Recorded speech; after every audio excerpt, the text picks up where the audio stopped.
굿모닝 여러분, 실리콘밸리 목사 백봉기입니다.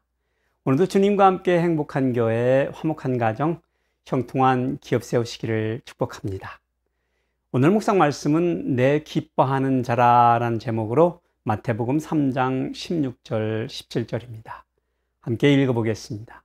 예수께서 세례를 받으시고 곧 물에서 올라오실새 하늘이 열리고 하나님의 성령이 비둘기같이 내려 자기 위에 임하심을 보시더니 하늘로부터 소리가 있어 말씀하시되 이는 내 사랑하는 아들이요 내 기뻐하는 자라 하시니라. 아멘.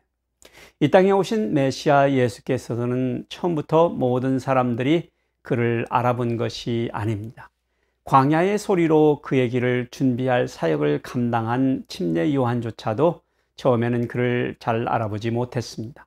그런 면에서 예수가 누구신지를 알고 있는 사람들은 어머니 마리아와 아버지 요셉, 그리고 천사들을 만났던 목자들 같은 사람들 뿐이었을 것입니다.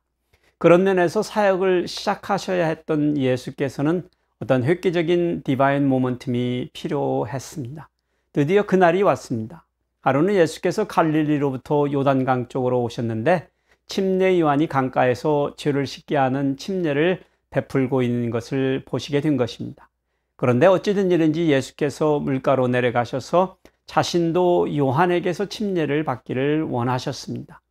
이 일은 침례 요한을 혼란에 빠뜨렸는데 이미 그때 요한은 예수께서 누구신지를 어느 정도는 짐작하고 있었던 터였기 때문입니다.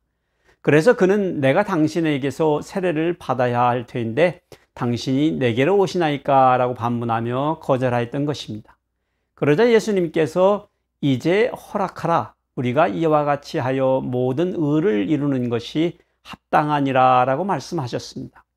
사실 우리는 예수께서 하신 이 말씀의 진리를 다 파악할 수는 없는데, 그런데 적어도 우리가 아는 것은 예수께서 침례 받으시는 일은 모든 의를 이루는 일, 그 결과를 가져올 것이라는 말에 예수님과 침례 요한이 함께 이해하였고 동의하였다는 사실입니다.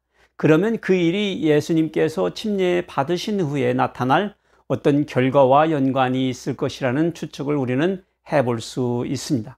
그렇게 해서 침례 요한은 예수께 요단 강물로 침례를 베풀게 되었습니다.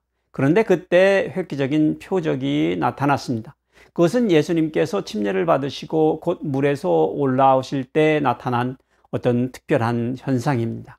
갑자기 하늘이 열리고 하나님의 성령이 비둘기같이 예수님의 위로 내려 임하셨습니다. 이것은 사람의 눈으로 가시적으로 볼 수 있었던 현상이었던 것이 분명합니다. 적어도 침례 요한은 그것을 보았다고 증언하고 있습니다. 그리고 하늘로부터 소리가 있어 소리가 들려왔습니다. 그것은 분명하게 이는 내 사랑하는 아들이요 내 기뻐하는 자라라는 하나님의 목소리였습니다. 여기에서도 이는 내 아들이요 라는 말은 뒤에 다른 사람들도 그 소리를 듣는다는 것을 전제로 하고 있는 말투입니다. 그러나 누군가가 들었다는 그리 중요하지 않는 것 같습니다. 가장 이 말을 듣고 싶어 했던 사람은 어쩌면 예수님 자신이셨을 것입니다. 태어나면서부터 어머니 마리아로부터 들었던 자신의 존재에 대한 이야기, 자라면서 하나님과의 교제 속에서 자신의 정체성을 깨달아갔던 나사렛 청년 예수에게는 어쩌면 하나님 아버지와 성령님과의 필연적인 엔카운터는 필요한 일이었을 것입니다. 하나님 아버지가 자신을 향하여 내 사랑하는 아들이요 내 기뻐하는 자라라고 부르신 것만으로도 예수께서는 그동안의 어떤 인간적인 방황이나 질문이 있었다면 그것들에게 종지부를 찍는 계기가 되었을 것입니다. 그렇습니다. 예수 그리스도는 하나님의 아들이시며 하나님의 기뻐하시는 자이십니다. 그분께서 100% 인간으로 이 땅으로 성육신하셔서 기꺼이 인간으로 성장하며 이제 그가 감당할 사역을 시작하시기 위하여 하나님 아버지의 인치심을 받으신 것입니다. 그러니 여러분, 우리도 그분의 보내심을 받은 대사드림을 기억하시고 오늘 하루도 세상의 시험과 환난을 능히 이겨내시기를 축복해 드립니다. 주님과 함께 평화영